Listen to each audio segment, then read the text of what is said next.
Scandal Squad, welcome back to the channel, Celebrity Scandalous. So here is some breaking news on the Jay-Z Diddy case. So this is on NBC News. I'm just going to read right through it. Just straight to the point. Straight, no chaser.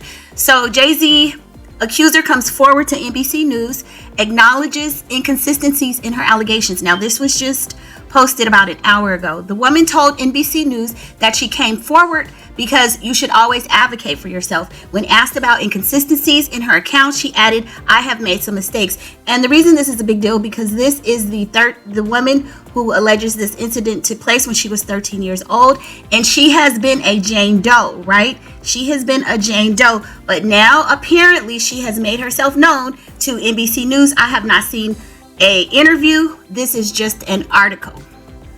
And this is out of Houston. An Alabama woman who accused Jay-Z and Diddy of assaulting her when she was 13 sat down with NBC News to recount what she called a catastrophic event: a limo ride to a White House, a drink that made her woozy, a assault by rap stars that ruined her life. The woman and her lawyers also acknowledged that there were some inconsistencies in her account in response to questions from NBC News. So I don't know if this interview was recorded. "I have made some mistakes in recollections of that night," the woman, identified as Jane Doe in the lawsuit filed against Jay-Z and Diddy, told NBC News. The woman said she stands by her allegations overall. The inconsistencies in her account of the incident, alleged to have happened 24 years ago, do not necessarily mean the allegations are false. Among the inconsistencies, the woman said her father picked her up after the alleged assault, but he says he doesn't recall that. That's key. That's critical. The woman also claimed she spoke to a celebrity at the after party where she said she was assaulted, but that celebrity said he was not in New York at the time. And images from that evening show Jay-Z, whose real name is Sean Carter, and Sean Diddy Combs were at different locations than the one the woman described, although their whereabouts for the entire evening are unclear. Those are going to be huge inconsistencies. "This incident didn't happen," Carter told NBC News in a statement Friday, "and yet he filed it in court and doubled down in the press," he added, referring to one of the woman's attorneys, Tony Busby. "True justice is coming. We fight from victory, not for victory. This was just before it began. This 1-800 lawyer doesn't realize it yet, but soon." Busby says he's continuing to vet her claims. Jane Doe's case was referred to our firm by another who vetted it prior to sending it to us. He told NBC in an email, "Our client remains fiercely adamant that what she has stated is true to the best of her memory. We will continue to vet her claims and collect corroborating data to the extent it exists. Because we have interrogated her intensely, she has even agreed to submit a polygraph. I've never had a client suggest that before." In any event, he added, "We always do our best to vet each claim made, just as we did in this case. This has been extremely distressing for her to the point she has experienced seizures and had to seek medical treatment due to stress." The allegations against Carter suggest a seismic shift, potentially linking the rap legend to the alleged behavior laid out in civil and criminal cases against Combs, who is in a Brooklyn jail awaiting trial on federal trafficking and racketeering charges. Carter's attorney, Alex Spiro, said, "It is stunning that a lawyer would not only file such serious complaints without proper vetting, but would make things worse by further peddling this false story in the press. We are asking the court to dismiss this frivolous case today and will take up the matter of additional discipline for Mr. Busby and all the lawyers that filed the complaint." Combs' attorney called the suit a shameful money grab. Busby has filed more than 20 lawsuits against Combs. NBC traveled to Houston to interview the woman who declined to be identified at her attorney's office earlier this week. "You should always fight for what happened to you," she said about why she's going public with her accusations now. "You should always advocate for yourself and be a voice for yourself. You should never let what anybody else did ruin your life. I just hope I can give others the strength to come forward like I came forward." Well, not to be funny, man, but you came forward almost 30 years later. The woman, who is now 38, told NBC News she was living in Rochester, New York in 2000 and that attending the VMAs was on her bucket list at 13. "It was like, oh my gosh, one of the things I've got to do," she said, and snuck out of a window to evade her parents. So she goes through the story. A friend drove her to Radio City Music Hall. So she goes through the whole story about the limo driver. So I'm not going to recap all of that because most of us have heard that before. So she says that she never told anybody because she didn't believe people would believe her. The one person who she can confirm witnessed it is her father, which earlier in the article he states he doesn't recall this happening. So that's going to be very important, because a lot of people would say, well, what action did your father take if he picked you up and you were in such distress? Did he not go to the police? Did he not take you to the hospital? Why? Either your father didn't believe you or he was negligent. So the father's going to bear some responsibility. I'm sure he's going to be questioned. So she goes on to say, the years after were hard. I got severely depressed. I withdrew completely. Her grades started slipping and she dropped out of school. She experienced homelessness and at one point suffered a head injury. She and her father also said she was assaulted again later in life. She now has 2 children. She served less than a year in the Army National Guard and left with the rank of private. She got her high school diploma and got her Christian counseling certificate so that she can help people who have gone through what she's gone through. There are some inconsistencies in her story about that night. Her father told NBC News that he does not recall picking her up after the alleged attack, casting doubt on a key detail. Oh my, that's going to destroy her case right there. I mean, your parent, either your parent is complicit, ignorant. I mean, yeah, that's bad.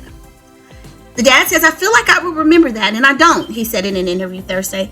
I have a lot going on, but I mean, that's something that would definitely stick in my mind. Let me tell you something. If I had to go pick up my 13-year-old daughter and somebody like that just stands out in your mind like a sore thumb. I mean, I could recall one time my younger cousin, she was actually unalived.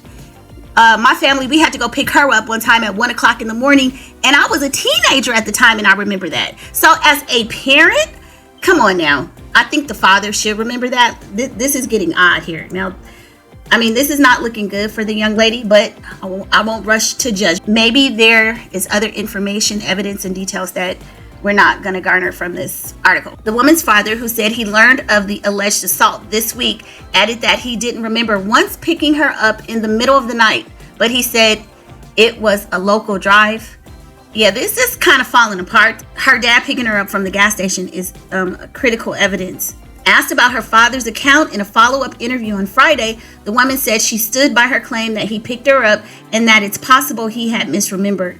Well, either he misremembered, or if he did pick you up, he didn't believe you. There's some issues, and that's gonna, I mean, this is, you know how they say the case hinges on this? This is one critical elements of a case where, girl, if you can't prove that and your dad is not supporting you, which you say he's like one of your primary witnesses, I don't know.